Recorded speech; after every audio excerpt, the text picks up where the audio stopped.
This episode of Talkin' About Rock is sponsored by Unleashed Music.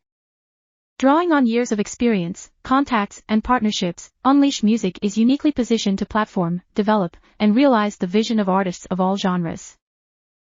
Achieve your goals by partnering with Unleashed Music and take advantage of their decades of experience to help you create and execute your marketing campaign. Visit unleashedmusic.com for more info. On this episode of Talking About Rock, Ronnie Simmons.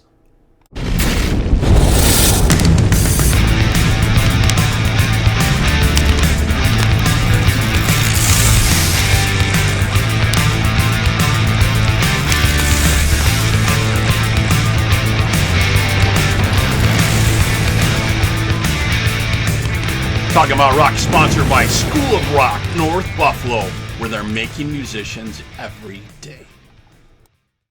Hello, everyone, and thank you for joining us for this episode of Talking About Rock.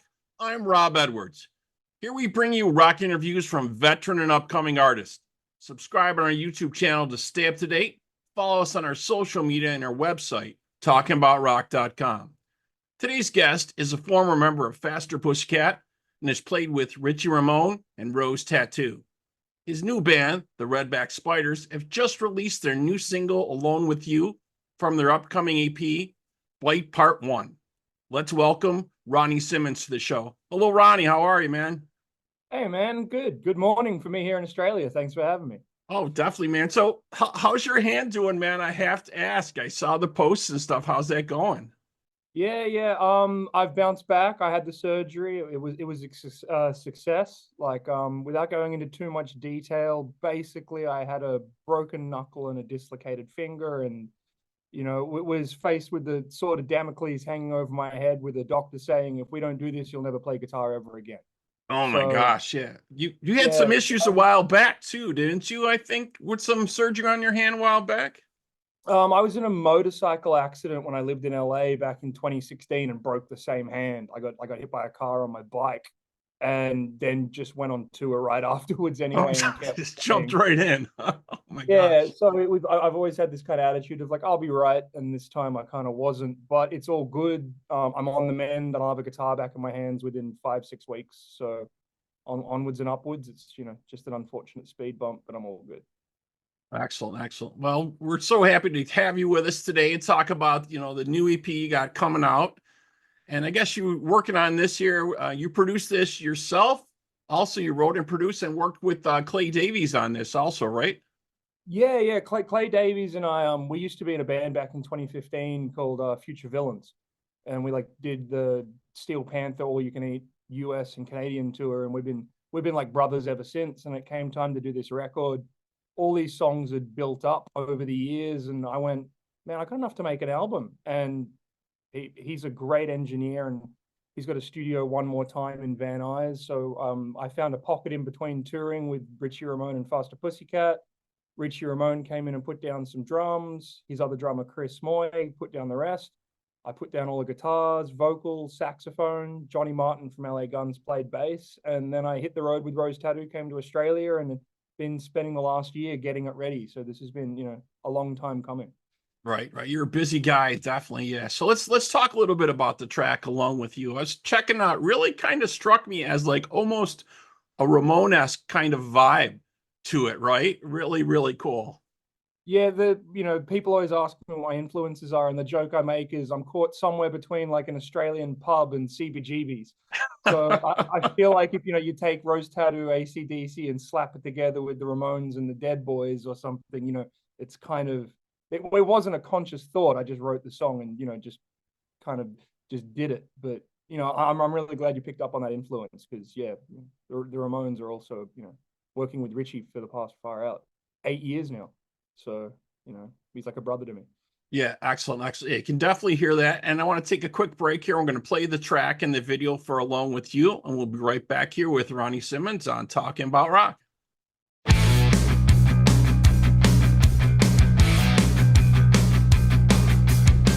Sitting in an aisle seat with ringing ears at 30,000 feet, I've got to let you know it's time for me to go back to the land of dreams, margaritas and drama queens on the boulevard.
Okay, we're back here on Talking About Rock with Ronnie Simmons, man. Great new tech. Like I said, really got that Ramones type of vibe to it. Very, very, very cool. But you're still playing at times also with Rose Tattoo, right? You were. They had somebody filling in for you right now, right? Yeah, I'm Angry made me a band member. I got patched in, got the tattoo, so I'm a permanent band member of Rose Tattoo, which is what brought me back to Australia from the States. And yeah, I'm off for the women. They're going out with Buck Cherry and doing a run of Australia Yeah, I and then just saw that. Yeah.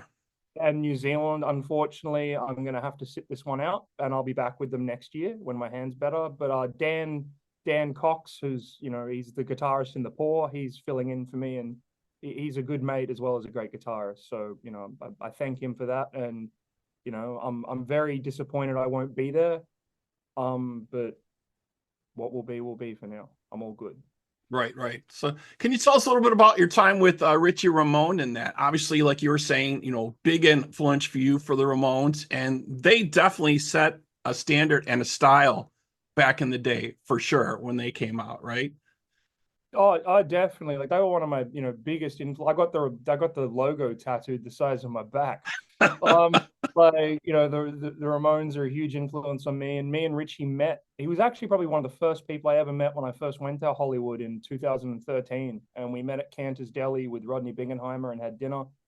And yeah, fast forward to 2016, and I got a phone call going, we need a guitar player. Do you want to do it? And I've been working with him since. I'll never forget, we're on a flight on tour in Brazil, and he leaned over and went, "Yo, everyone keeps asking if you're like my kid or my son." And I tell him, "No, he's my brother."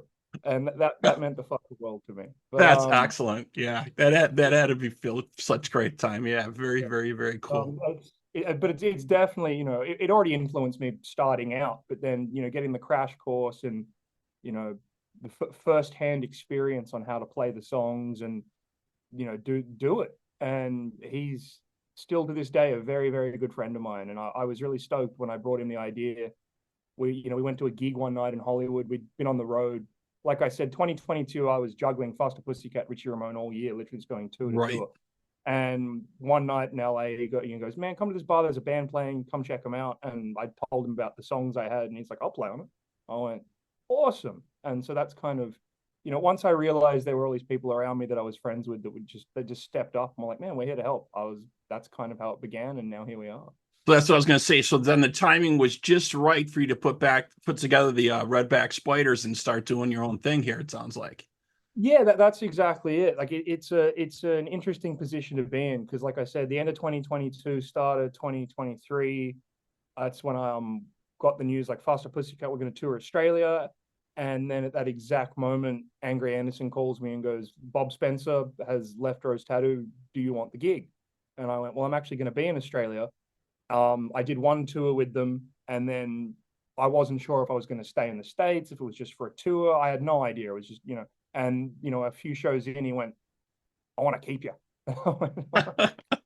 And after a lot of thought, I made the move. But then I've had this record because there's 15 songs. This is the first one, but there's 15 in total, and I've been getting it ready. But so I've got this record, and I'm going, well, I got to do it live. So Right. the Redback Spiders comprise Hayden McGoogan and Sean Anderson, Tommy Hills, and Chip Scanu. Hayden and Ando and I go way back. Like they're close friends of mine since before I moved to the States. So in the process of coming back to Australia after being away for 10 years and catching up with all my friends, it didn't take long until it was like, let's get into a rehearsal room. And, so there's a real sense of camaraderie. It's really, really cool because there's so much water under the bridge. So this is like a vessel for me to be able to continue forward with this while I'm based back here in Australia, now juggling Rose Tattoo and the Redback Spiders. Right. And Richie Ramone if anything comes up. But Right. Just keeping it all out there. So it sounds like you got a great brotherhood going on there. You guys are really gelling. And like I was going to ask you, you got more songs coming up. Yeah. The second single, Little Misunderstood, that Richie Ramone played drums on, is scheduled a month from today, actually, October 18th. And then we're dropping the EP on November 22nd. Very, very cool. So with all And this going on, man, I mean, are you gonna get some shows maybe put together? I mean, bouncing back and forth between all these different things. Sounds like you're pretty oh, busy. 100%. Like we just launched the single. We did our single launch on the same ship we shot the music video on Sydney Harbour this Saturday past. So, that was really cool. It was like giving the fans an experience of they've seen the video. Now they got to kind of be in the video because it was the exact same location we shot it, and we went out under the bridge like we did in the video. And we had some local Sydney bands, Liquid Zoo, Wicked Things, Avalanche, and we just threw a massive rock and roll party on the ship. And there are more tour dates that are coming in today for the EP and second single. We're looking at the last couple of weeks of November and December 14th. They're, like I said, the agent's getting back to me as we speak. You might have messaged me now. They'll be going live on our website, Ronnie Simmons and the redbackspiders.com, my website, Ronnie-Simmons, and all over my social media. So, stay tuned for an Australian tour announcement for the Redback Spiders any minute now. Excellent, excellent. That sounds great, man. Like we look forward, man, to the rest of the releases for the EP, Bite Part 1, and maybe there'll be a Part 2, like you're saying, coming out. Very, very excellent, man. Yeah, that's the plan. It was kind of like, there was 15 songs, and I was, going, how am I going to deliver this? And after playing 2 shows in Sydney with the Redback Spiders, we got a record deal. So we got signed to Suburban Records in Holland. And working with them, it was like, once you put it out, you put it out. Because the reality is we are in this digital age now where everything's consumed visually. And right. I'm an old school albums guy. I like, the track listing, everything, it's all right. Part of the experience. So to have my cake and eat it too, the compromise was, all right, well, why don't we divide it into 2 EPs, part 1 and part 2? Then when they're both out, we can put the remaining songs. So we're going to do 6 on each, and then put the rest of them as bonus tracks into a full LP release. And I was like, okay, that's a good compromise. I like that. Yeah, that's definitely the way they do it nowadays. Definitely. And I totally agree with you. I'm an old school guy too. I remember, you get the new album. It was so nice. You get the new nice artwork and that. And sometimes you actually get some cool stuff inside there, depending on some of the bands would actually stick something in there. You get the full lyrics track in there back in the day. But yeah, now it's all digital. Now it's just, a second it's out there. But a lot of folks, do like to have that physical copy still, 100%. And that's definitely what I want to do with it. I'm assuming that'll most likely happen with the full LP. Like the EPs will be put out digitally, but we'll definitely be doing physicals for the full LP because, I love, the vinyl artwork. It's, and like you said, putting cool stuff in there, like, whether it's the lyric sheets, extra photos, stickers, all that kind of stuff. Right. Like, remember in the day you would get that stuff, like in the Kiss albums, you get something cool, right? You get a little sticker in there, or you get a love gun. Now they don't really do that. I wish they could find a way that, it wasn't too costly to put a little something cool in there, like you're not expecting, That's it, and that's my goal and plan for the LP release. So that's something I'm working on. That'll be coming out next year. So very, very cool. All right, I want to thank you so much for joining us tonight. Really appreciate it. I want to also thank all our sponsors here, School of Rock North Buffalo and Unleash Music, and to all our listeners. I want to help make sure that you're keeping the torch alive out there. Support live music wherever you are, and we hope you'll join us for our next episode of Talking About Rock. Ronnie, thanks so much for being with us, man. Thanks for having me, mate. Appreciate it.